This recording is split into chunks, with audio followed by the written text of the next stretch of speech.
Okay. Bug flying in my face. Video number 2 about house churches. This one is in regards to the origins of my personal house church that we got going on right now. Man, that's loud, huh? Sorry, another plane. Yeah, I'm over here on Marine Drive, the beach. Haven't been here for a long time, many years, I don't think, few years at least. And talking about house churches. This is video number 2 about house churches. How did my house church start? I'm going to sit a little further away from this thing. It's kind of sounds a little bit loud. Hey, buddy. Woo!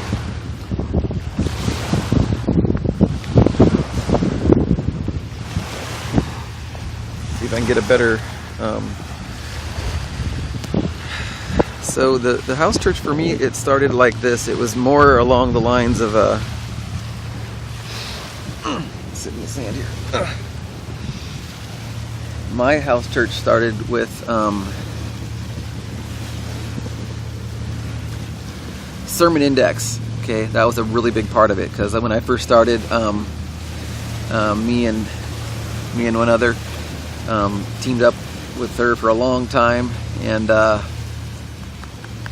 I really felt fellowship with her and knew she must have known something that a lot of people in the churches just don't know, because she was so sensitive to stuff that should be sensitive to Christians, and it is, but modern Christians, they let a lot of things slide because that's just kind of where we are, you know.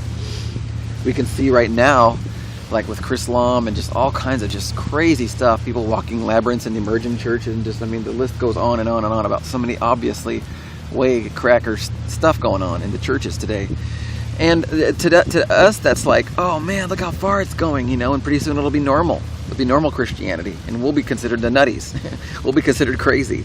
Okay, but remember, there was people born before us, and they were looking at a lot of things that we are doing today. Like, you know, I remember, like, I guess Keith Green come along, and they're in the Jesus movement or whatever back in the 70s or something like that, and a bunch of hippies and stuff was going into the churches and things like that, and a lot of people didn't like that. You know, a lot of people said it was a good godly thing. Other people said it was like some kind of like a flesh compromise thing going on, a false like revival of some sort. So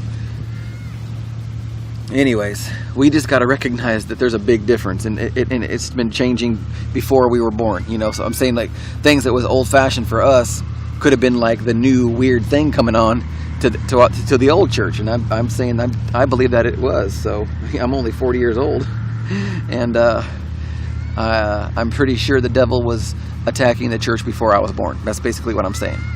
So how did my church start? Well, sermon index.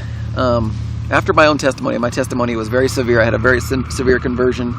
The Spirit of God was showing me stuff about my own personal repentance that was just like, wow, so radical.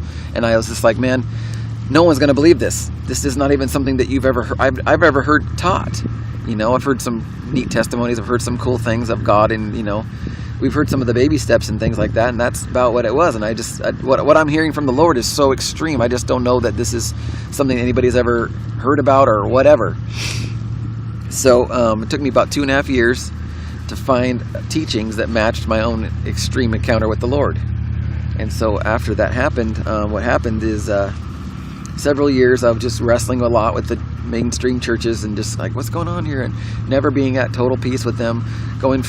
I invested myself into several places, giving my all, going there all the time, talking to the leadership, telling them my concerns. Nothing ever happened. Nothing ever changed. In fact, what God showed me ended up coming true, and it came even from the mouths of the very people God revealed to me, you know, that this is not true. And I was like, wow, how could that not be true, Lord? Wow, you know, it was obvious in the Spirit, but sometimes we don't get to see that high on the mountain. You know, we're not always on Sinai all the time. You know, Moses wasn't, and neither am I.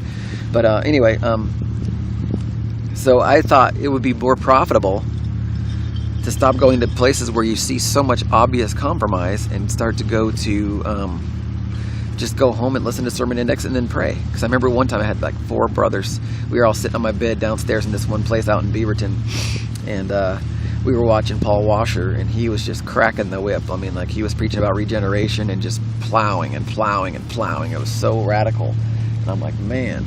So we were just starting to pray on the bed, and it was so serious. I was like, man, this is like, if we did this every day, could you imagine what would happen?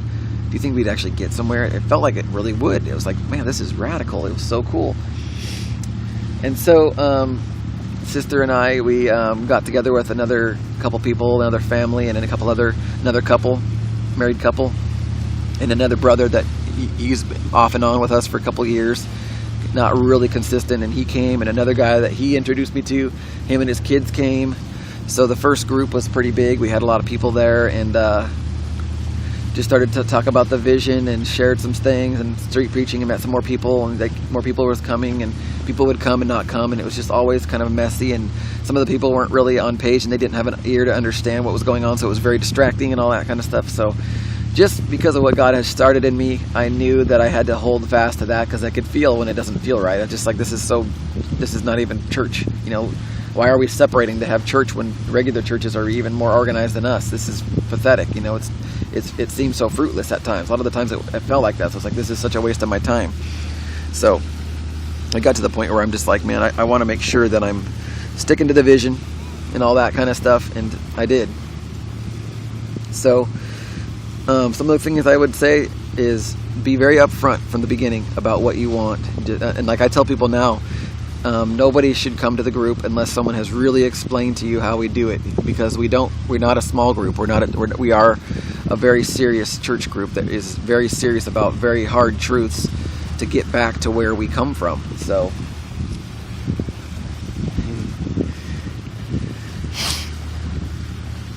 that's what we did. And I'd say probably at least 100 people have come through the group and left. And some people have left offended. Some people left thinking it's not quite for them, not quite home for them, because some of the people in the family was into it and some people wasn't. And so they have to stick with the peace in the family instead of separating like they should. Just overall, I haven't changed the vision. I'm upfront about everything, and I think it's even better to be more upfront. And I thank God for the videos, because I put the videos online and I say, here's the video, watch the video. If you like it, come on out. If you don't like it, you never hear from him again. It's wonderful. It's awesome. It helps so much, because people come in and they're not on page. It destroys the meeting. It's very hard. The meeting is not evangelism. People are like, how are you supposed to win people to the Lord?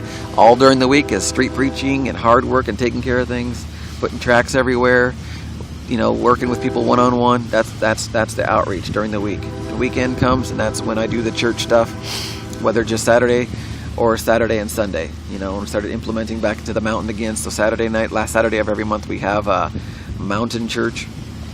It's really nice. And then also we started going to a family's house out in Crawfordsville once a month on third Sunday of every month. So it's been growing, and people online have seen. Otherwise, I would not have been going out to Crawfordville, but because they recognized me and they felt like they were on the same page spiritually. So it's just more people to connect with. It's been really good. So overall, definitely God makes it very obvious what to do, and that's really hard, because what God really calls us to and laying your life down daily is sometimes it's very, very difficult, because sometimes people that you want to come along aren't allowed for several different reasons. There's so many different factors involved with all the decisions that God makes for us, and we're supposed to continue to walk in them. That's the only way it's ever going to work.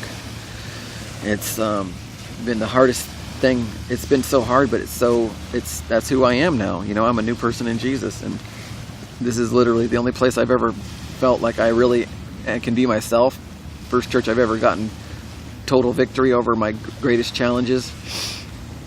It's the first place I've ever felt like I could really invest everything into, and I do.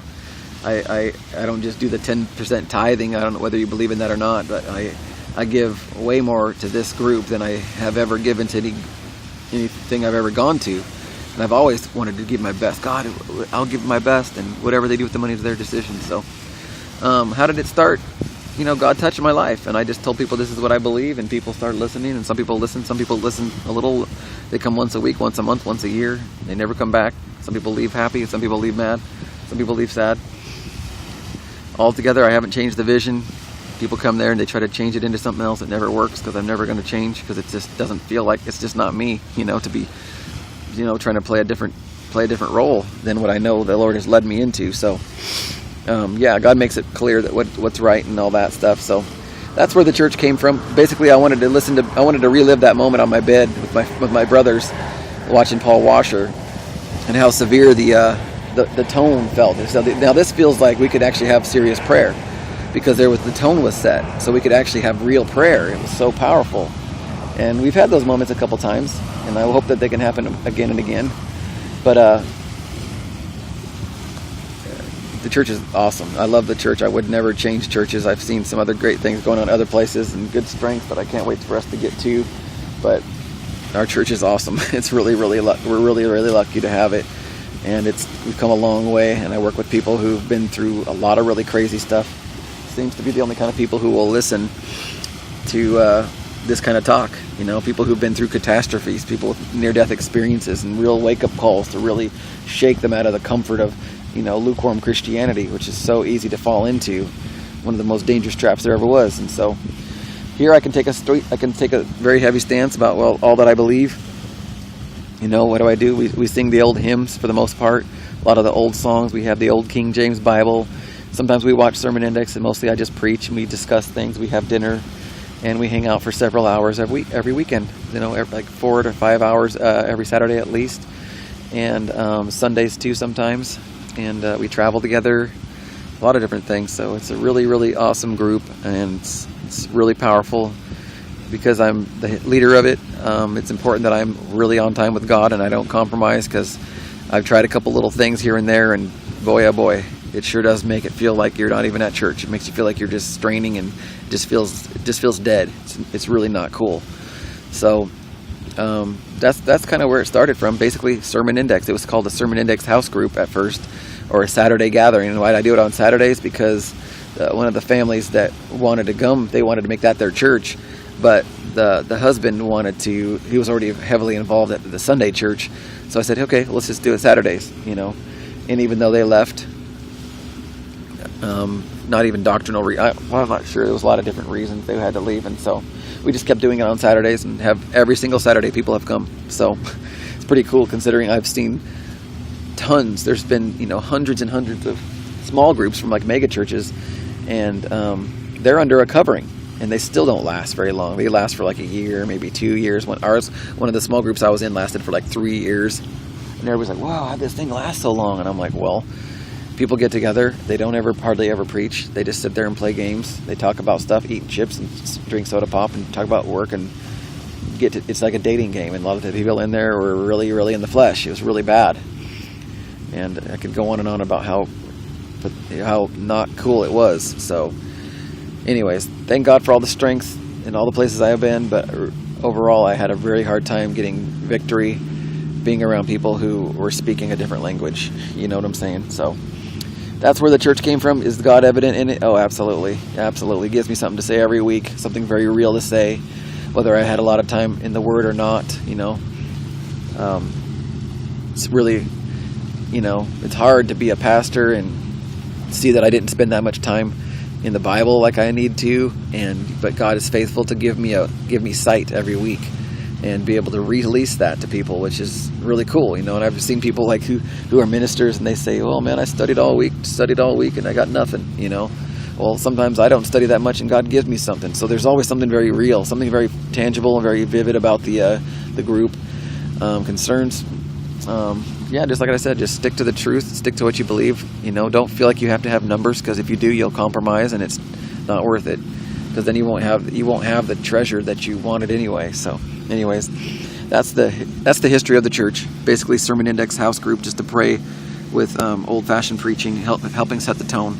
So there's a safety in the multitude of counselors, and so we listen to the best people in the world. And I'd far more rather listen to that and pray for living water to fall into our church group, and then to go to places where they've been doing the same thing year after year and getting the same results. It's not worth it. Amen.